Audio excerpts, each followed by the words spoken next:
Audio Jungle. Assalamualaikum warahmatullahi wabarakatuh. Hai, apa kabar semua? Semoga selalu dalam keadaan sehat dan tetap semangat. Ketemu lagi dengan saya, Ibu Titin Melestari, dalam mata pelajaran ekonomi. Dalam video kali ini, materi yang akan dibahas yaitu tentang masalah ketenagakerjaan, yaitu pengangguran.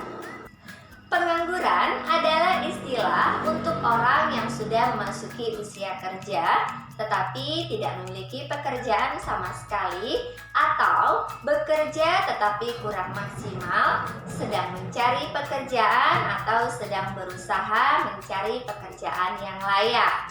Pengangguran seringkali menjadi masalah dalam perekonomian karena dengan adanya pengangguran, produktivitas dan pendapatan masyarakat menjadi berkurang, sehingga menyebabkan timbulnya kemiskinan dan masalah-masalah sosial lainnya. Selanjutnya, jenis-jenis pengangguran. Yang pertama, jenis pengangguran menurut lama waktu kerja. Terbagi menjadi 3 kelompok, antara lain pengangguran terbuka adalah situasi di mana orang tidak bekerja sama sekali dan berusaha mendapatkan pekerjaan.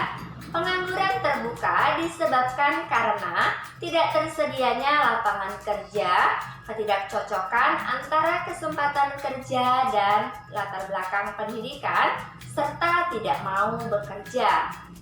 Setengah menganggur, situasi di mana orang bekerja tetapi tenaganya kurang termanfaatkan, dilihat dari jam kerja, produktivitas, dan penghasilan yang diperolehnya.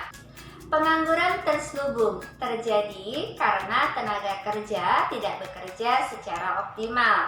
Kondisi ini disebabkan oleh 2 kemungkinan, yaitu yang pertama bekerja tidak sesuai dengan keahlian atau latar belakang pendidikan.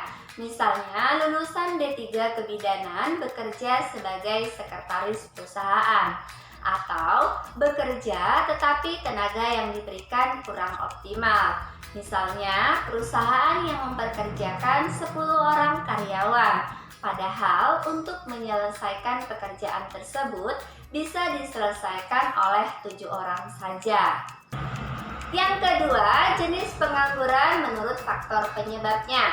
Yang pertama, pengangguran friksional terjadi karena kesulitan temporer dalam mempertemukan pemberi kerja dan penerima kerja, yaitu diperlukan proses yang panjang pada saat pelamaran dan seleksi.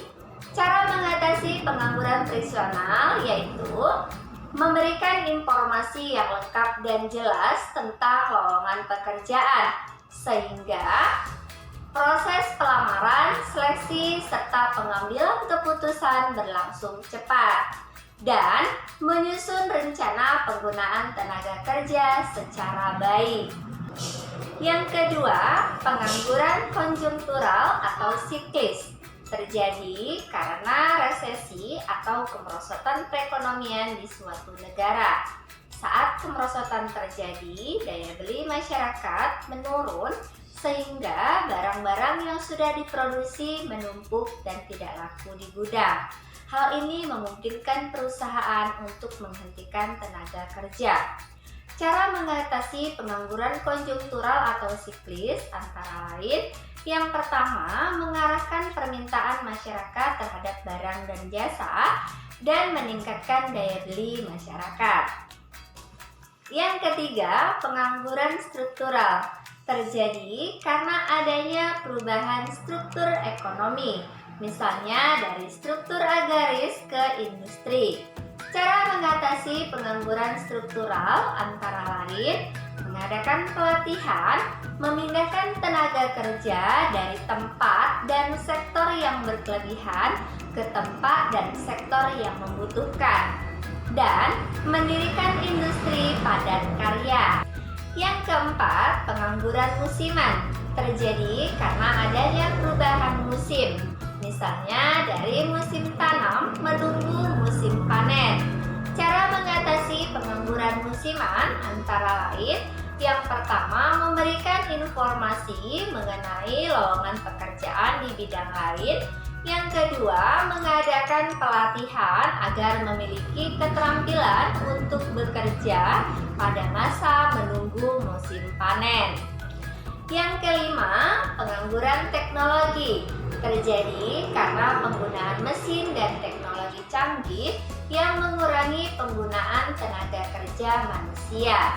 Cara mengatasi pengangguran teknologi antara lain, yang pertama, memberikan pelatihan agar menguasai teknologi dan mengenalkan teknologi kepada anak sejak dini. Yang keenam, pengangguran deflasioner terjadi karena lowongan pekerjaan yang tersedia tidak cukup atau kurang untuk menampung tenaga kerja yang ada. Cara mengatasi pengangguran deflasioner antara lain, yang pertama, menarik investor baru agar dapat membuka lapangan pekerjaan yang lebih banyak dan memberikan pelatihan. Masalah pengangguran saat ini membawa masalah dalam kehidupan sehari-hari, baik untuk diri sendiri, keluarga, maupun negara. Adapun beberapa dampak pengangguran antara lain, yang pertama terhadap perekonomian. Pengangguran secara tidak langsung berkaitan dengan pendapatan nasional yang menjadi menurun. Pengangguran juga menghambat investasi karena jumlah tabungan masyarakat yang ikut menurun. Pengangguran juga mengakibatkan daya beli masyarakat menurun sehingga mengakibatkan kelesuan dalam berusaha. Yang kedua, terhadap kehidupan sosial, antara lain meningkatnya kemiskinan, meningkatnya kriminalitas, kemerosotan moral yang ditandai dengan tindak asusila yang bermotifkan ekonomi, rendahnya kualitas kehidupan masyarakat, dan merebaknya kawasan lingkungan kumuh.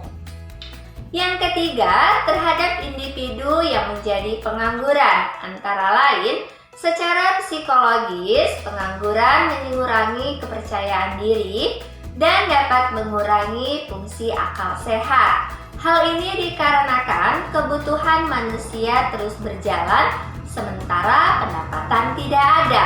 Akibatnya, seseorang bisa nekat mencari jalan pintas untuk memenuhi kehidupan sehari-hari.